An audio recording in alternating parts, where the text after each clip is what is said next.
Chers amis, bonsoir, c'est Chaim Goël qui vous parle depuis un coin de France où nous sommes en ce moment assez isolés. Et je m'adresse à vous parce que la fête de Sukkot vient d'avoir lieu et je n'ai pas eu l'occasion, étant en déplacement, de vous transmettre mes meilleurs vœux concernant la fête de Sukkot. Donc, Chag Sameach et j'en profite donc pour envoyer un saint shalom à tous nos amis. D'autant plus que je suis d'autant plus un peu déçu de ne pas avoir pu vous formuler mes vœux à l'occasion de la fête du Sukkot. J'en suis, je disais à l'instant, particulièrement déçu du fait que j'avais à l'esprit un message un peu original concernant Sukkot. Enfin, original n'est peut-être pas le mot, mais un message particulier, en effet. Il est dit dans l'Écriture que les jeunes gens auront des visions et les vieillards auront des songes. Et sans être vraiment un vieillard, je suis dans ma 68e année et je commence donc tout doucement à faire partie de la catégorie de ceux que l'on dit vieillards, jeunes vieillards, c'est ce qu'on me dit un peu partout où je passe et c'est tout à la gloire de Dieu. Mais il est dit que les vieillards auront, eux, des songes. Et c'est vrai que j'entre dans une période de ma vie où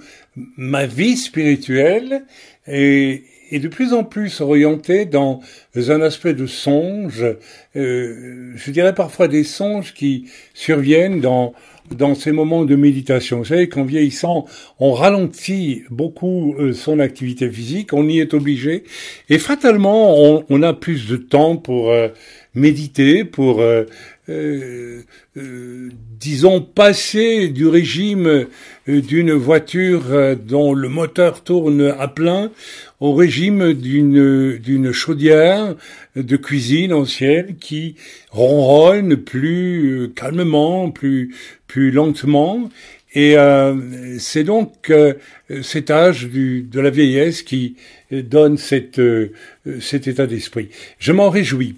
Alors voilà, donc nous venons vivre Sukkot, et Sukkot, comme vous le savez, fait partie des fêtes de Tishri, et en réalité Sukkot suit d'assez près, n'est-ce pas, Yom Kippour, qui lui-même suit de très près Rosh Hashanah. Ce sont trois fêtes qui s'enchaînent admirablement, et la première fête, donc Rosh Hashanah, c'est le Nouvel An, et puis qui est suivi de ces jours que l'on dit de Slichot, c'est-à-dire jours de repentance. Je parle ici bien sûr de la tradition juive, qui vont culminer, jour de Slichot, avec Yom Kippour, où les Juifs, n'est-ce pas, orthodoxes, n'est-ce pas, déclarent que soit leur nom est inscrit dans le livre de vie, soit n'y est pas, n'est-ce pas. Et nous avons donc pérégriné, je dirais, en tant que Juifs qui ont accepté Yeshua comme le Messie, ou en tant que chrétiens, puisque les chrétiens sont greffés sur l'olivier franc, et que les Juifs qui viennent à Jésus sont regreffés sur l'olivier franc, sur leur propre olivier. Donc nous avons cheminé à travers, n'est-ce pas, Rosh Hashanah, Yom Kippour, et nous avons, enfin, j'espère que vous avez fait aussi ce chemin avec nous. Nous avons été extrêmement attentifs à cette nécessité de nous mettre en ordre, non pas seulement Yom Kippour, mais, n'est-ce pas,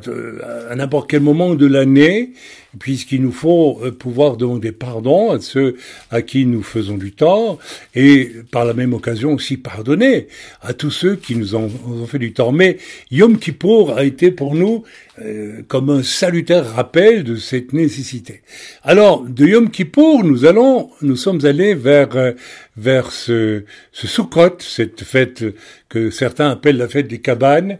et je n'ai pas pu vous adresser le message à l'occasion de Sukkot. Alors Sukkot, si je résume un peu tout ce que l'on peut dire sur Sukkot, et on peut dire beaucoup de choses. Sukkot est caractérisé par le fait que le juif construit un enclos, fermé avec des tissus ou des branchages ou bien carrément une paroi très légère et n'est-ce pas il forme ainsi une mini habitation qui se construit en dehors du lieu d'habitation et dont le toit est fait de branchages qui permettent de voir le ciel et permettre de voir le ciel dans ce cas-là, pour le juif orthodoxe et pour le juif en général qui fête Sukkot, le sens profond de pouvoir voir le ciel, c'est de se souvenir tout simplement de la précarité de notre existence sans la protection de Dieu et le fait que aussi nous cheminons, nous sommes sur la route, sur la terre pour cheminer avec notre Dieu. Donc il y a là une dimension de perpétuelle méditation, n'est-ce pas, sur la condition humaine qui indique aussi n'est-ce pas, une direction vers une réflexion très nette. Ne construisons pas une maison terrestre qui nous serait suffisante, donc ne soyons pas matérialistes, mais gardons les yeux, n'est-ce pas, tournés vers l'éternel, dans le sens de prendre conscience de notre relativité, justement, dans notre parcours terrestre. Alors, il y a quelque chose cette année qui est venu très très fort pour moi, et d'absolument extraordinaire et de réjouissant, et je me suis retrouvé en songe, un songe éveillé, dans la position du juif qui regarde depuis l'intérieur de sa soukha, n'est-ce pas, le ciel à travers le toit de branchage qui se trouve au-dessus de lui. Et soudain, dans ma vision, le toit de branchage a en quelque sorte disparu pour ne laisser place qu'au ciel, n'est-ce pas, qu'à l'espace immense du ciel. Et une pensée m'est venue, c'est que pour nous qui sommes en Yeshua HaMashiach, si du moins nous sommes vraiment en Yeshua HaMashiach, car de plus en plus, je le réalise, beaucoup, n'est-ce pas, qui sont, comme nous le disons dans notre œuvre, n'est-ce pas, nés dans la soupe chrétienne, ne sont pas réellement en Yeshua HaMashiach. Ce sont des chrétiens, je dirais, culturels, mais qui ne sont pas passés. Pour beaucoup, en tout cas, c'est une certitude, par ce moment crucial où l'on prend conscience, ou plutôt où l'on vit un jour, n'est-ce pas, la détresse d'un échec de vie absolu qui permet alors à l'Esprit de la grâce de venir à notre rencontre et au Seigneur de nous sauver, c'est-à-dire d'échanger littéralement toute illusion sur notre capacité de construire une vie qui ait un sens, qui ait une morale, qui ait tout ce que vous voulez, d'échanger cette religion personnelle que nous pouvons développer contre n'est-ce pas, un salut complet qui implique une visitation de Dieu en échange de cette vie d'effort vain pour être saint, n'est-ce pas, que nous abandonnons. C'est-à-dire, il faut, pour qu'il y ait une véritable conversion, un échec profond de l'individu, un échec vécu comme tel, afin que Dieu puisse, dans sa grâce, nous tendre la main et nous amener à son salut, c'est-à-dire à un tout nouveau régime. Alors, ce dont je vais parler maintenant avec Sukkot, cette vision du toit disparu de la cabane qui me permet de voir le ciel m'est apparu, n'est-ce pas, comme une espèce de Sukkot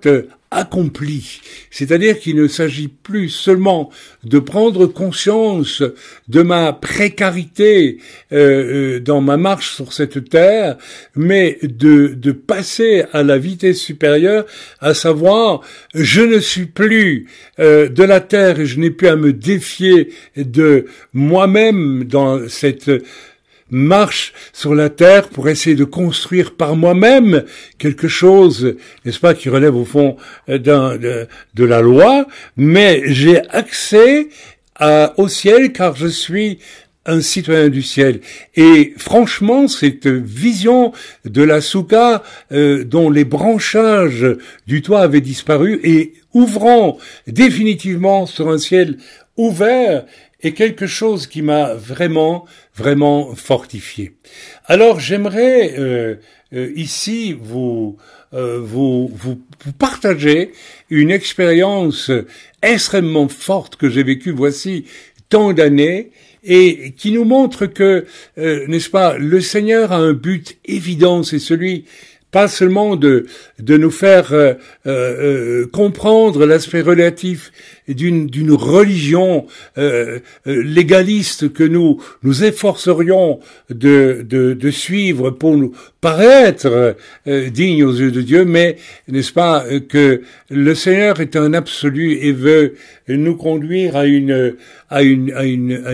relation ouverte avec le ciel. J'ai parlé beaucoup ces derniers temps dans certains de mes messages de l'accès que nous avons, n'est-ce pas, à la maison de Dieu, puisque le voile du temple a été déchiré pour nous, et nous avons donc accès au Saint des Saints, qui doit être pour nous le lieu même de la réception, n'est-ce pas, de la pensée de Dieu pour un croyant véritable. J'ai parlé aussi, il y a peu de temps, du fait de ne pas être Marthe, mais d'être bien Marie, c'est-à-dire d'accepter dans la joie le fait du silence, parce que si silencieux je pénètre dans le Saint des Saints, j'y entendrai la voix extraordinaire de mon Dieu qui parle sans qu'il y ait le moindre parasitage venu de ma nature d'homme. Alors je vais vous raconter maintenant un témoignage qui va avec, n'est-ce pas, cette idée de Sukkot, n'est-ce pas, et de la souka ouverte vers le ciel, et je vous le partage, et je dédie finalement cette histoire à cette occasion de la fête de Sukkot. Voici bien des années, je devais avoir 25-26 ans peut-être. J'étais un jeune homme qui avait vécu mai 68 et je vivais les débuts d'une vie d'artiste, n'est-ce pas? Je me promenais à l'époque comme à peu près tout le monde avec des cheveux assez longs et j'essayais de ne pas avoir les idées trop courtes, mais elle l'était évidemment puisque quelques années après cela, dans un grand désarroi, n'est-ce pas, mes idées ne m'aidèrent plus du tout et j'ai pu alors accepter le Seigneur qui est devenu l'idée centrale de mon existence, l'idée vivante de mon existence. Alors, je vivais dans une ville qui s'appelle Liège en Belgique, et il y avait à l'époque une effervescence parmi les mouvements gauchistes. C'était pas loin de mai 68. Il était question de la bande à Bader dans l'Allemagne, qui n'était pas très lointaine, et tout cela, n'est-ce pas, suscitait tout un engouement, toute une réflexion parmi les jeunes gens dont j'étais. Et un soir, je fus invité par deux leaders d'extrême gauche, l'un étant le président de l'Union des étudiants à l'Université de Liège, l'autre étant un libraire de gauche très connu dans la ville. Et il m'avait invité dans un bistrot d'étudiants qui se trouvait être, n'est-ce pas, dans une cave de la place Émile Dupont, si j'ai bon souvenir pour ceux qui connaissent Liège. Et c'était un soir de mai, si j'ai bon souvenir, mai ou juin, par là, mai je pense. Et n'est-ce pas, ils m'invitaient pour une entrevue parce que, je ne sais pas, ils avaient conçu l'idée que je devais être une bonne recrue pour participer à leurs activités d'extrême gauche, alors que pas du tout. J'étais une forme d'anarchiste de droite, bien plus que de gauche, mais bon, mon allure faisait penser que je pouvais être peut-être une bonne recrue pour ces gens-là. Alors je suis arrivé place Émile Dupont dans ce soir du mois de mai, et comme tout le monde le sait, au mois de mai, très souvent les cieux peuvent être extrêmement dégarnis de nuages. C'était le soir, la nuit d'ailleurs, et le ciel était au-dessus de ma tête, n'est-ce pas, sans que je m'en rende compte, lorsque je marchais vers la place Émile Dupont, n'est-ce pas, une immense voûte noire constellée de milliers, peut-être de millions d'étoiles. Et arrivé place Émile Dupont, alors que j'allais descendre dans cette cave où m'attendaient deux pontes de l'extrême gauche, n'est-ce pas, révolutionnaires, avec des idées assez extrémistes d'ailleurs, eh bien,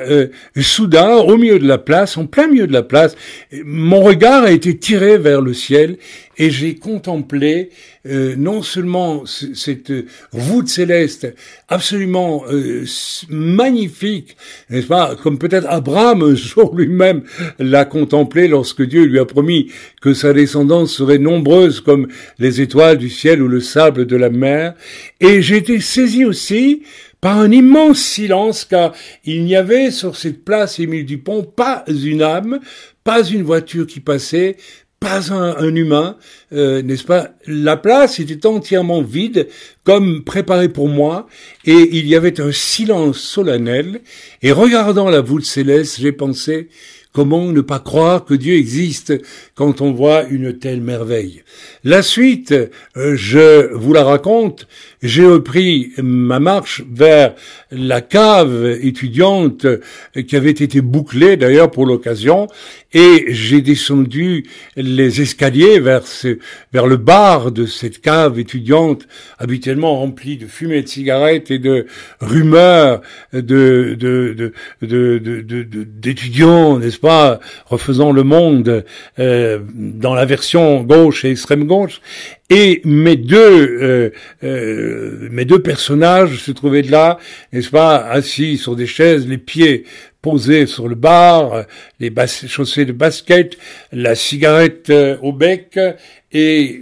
me voyant descendre, il me jette un regard vraiment complice de dire, voilà, nous avons là une sacrée bonne recrue comme gauchiste, futur gauchiste, et d'emblée, je n'ai pas permis qu'ils disent un mot, je leur ai dit, mais avez-vous vu le ciel? Avez-vous vu la voûte céleste là, à quelques mètres en descendant dans cet endroit, puisque vous y êtes arrivé avant moi? Et je leur ai dit, comment ne pas croire que Dieu existe quand on voit une telle beauté? Mes amis, évidemment, ma carrière de militant de gauche s'est arrêtée sur le champ. Les deux personnages se sont regardés stupéfaits et nous nous sommes rien dit. Nous nous sommes séparés sur le champ. Et quelque temps après cela, d'ailleurs, je passais devant un tribunal du peuple, s'il vous plaît, d'extrémistes de gauche qui me déclarèrent persona non grata, d'après eux, dans la ville de Liège. Voilà, donc j'étais devenu infréquentable. Mais mes amis, ce qui est merveilleux, c'est que ce jour-là, eh bien, le juif que je suis a vécu, n'est-ce pas, déjà un Sukkot accompli, c'est-à-dire que, n'est-ce pas, il y avait une relation directe entre moi et c'était préparé par Dieu. J'en suis convaincu parce que cette place absolument vide, alors qu'habituellement il y avait du monde sur cette place, pas une voiture, pas un bruit, rien, un silence total. Il devait être 9-10 heures du soir, peut-être, pas plus, 10 heures peut-être. Et habituellement il y avait de l'animation sur cette place. Et ce silence, n'est-ce pas, adjoint à la beauté de cette voûte céleste emplie d'étoiles. Eh bien, je bénis Dieu parce que je sais que ce spectacle et ce silence avaient été préparés et requis par moi, et peut-être y avait-il des anges autour de cette place pour empêcher les personnes ou les dissuader d'y venir pendant que moi, je jouissais tout seul de mon sous-cote prophétique sur cette place Émile Dupont à Liège. Mes amis, je dédie vraiment à tous les amis qui sont en Yeshua et aussi à mes amis juifs qui écoutent n'est-ce pas, les messages qui sont déposés sur le site. En tout cas, c'est absolu de la communion avec Dieu que j'ai prophétiquement expérimenté, reconnu comme nécessaire, puisque j'ai dit ces mots à ces deux, n'est-ce pas, ces deux païens amateurs de politique de gauche. Comment ne pas croire que Dieu existe quand on voit un tel spectacle? Eh bien, c'était pour moi l'expression d'un sous-code prophétique bien des années avant ma conversion. Fort heureusement, ça doit être 8 ans après cela, le Seigneur m'a sauvé. Voilà, je vous souhaite un peu tard, je m'en excuse, n'est-ce pas, Chag Sameach Sukkot, et je vous souhaite vraiment, si vous construisez une soukha, l'année prochaine, enlevez tous les branchages, regardez le ciel et bénissez Dieu parce que vous aussi, il n'y a plus aucun obstacle entre vous qui êtes sauvés en Yeshua et, n'est-ce pas, ce créateur de l'univers qui se trouve là, n'est-ce pas, au-dessus de nos têtes. Voilà, soyez bénis dans le nom de Yeshua et à bientôt pour le message que nous diffuserons samedi prochain. Amen.